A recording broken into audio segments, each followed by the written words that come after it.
Hey everyone, and welcome back for another deep dive. You know how we do things around here. We take your requests and then we really go deep. Today we're going to be talking about the idea of a good woman in relationships. Always a juicy topic. Right. And we're going to be focusing on one particular source for this one, a YouTube video featuring relationship advice from Myles Munroe. Oh, interesting. I'm familiar with his work. He's got some strong opinions, to say the least. He does, and some people might find this particular advice a little unexpected. So get this.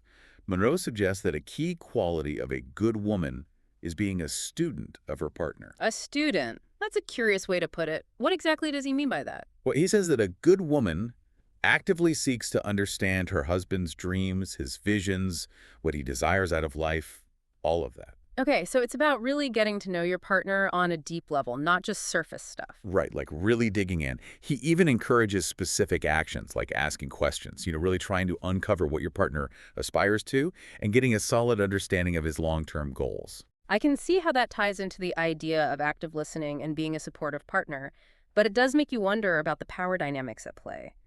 Is this all about the man's needs and ambitions? Or is there a reciprocal element to it? Like, is he saying the man should be doing the same for the woman? That's a really good question, and I think it's something we need to keep in mind as we go deeper. Now, to really illustrate his point, Monroe uses this really vivid imagery.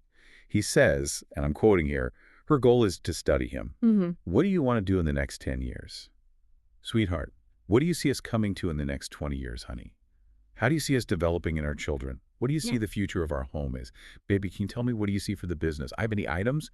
What are you going to do with it? Are you going to stay in the job forever? What are you going to think about this? Are you going to keep asking questions why you want to get his vision? Wow, that's quite the outpouring. It's almost like we're right there in the middle of his thought process. I know, right? It's very stream of consciousness.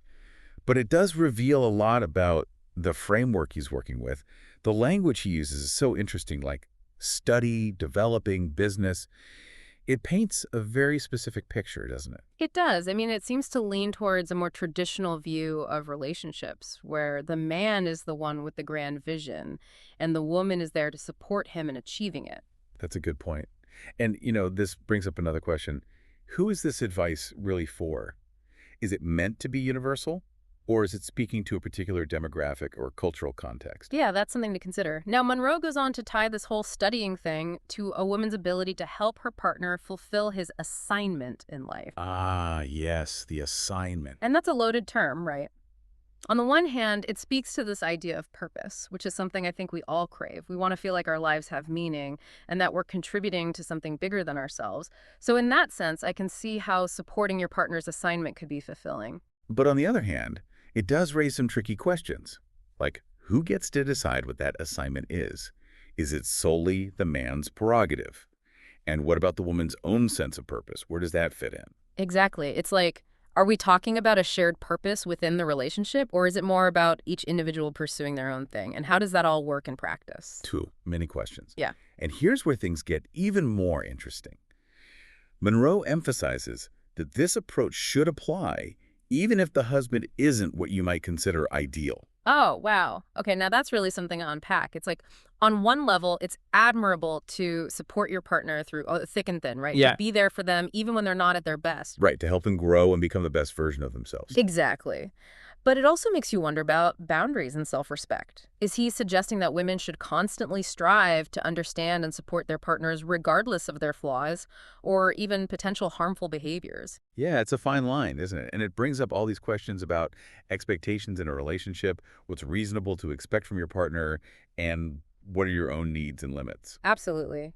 And it also makes you think about personal fulfillment. Like, if you're constantly focused on your partner's assignment, what about your own goals and aspirations? Are those being nurtured and supported as well? So to recap, we've been diving deep into this idea of a good woman being a student of her partner, actively seeking to understand and support his aspirations, even if he isn't ideal.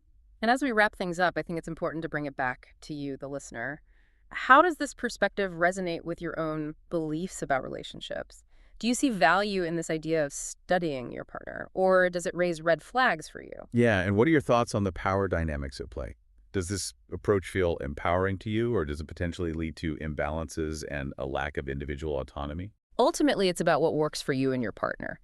But I think Monroe's perspective, while maybe controversial, definitely offers some food for thought. It challenges us to think critically about our own expectations and how we approach relationships. Absolutely. And at the end of the day, isn't that what a good deep dive is all about? Thanks for joining us, and until next time, keep those questions coming.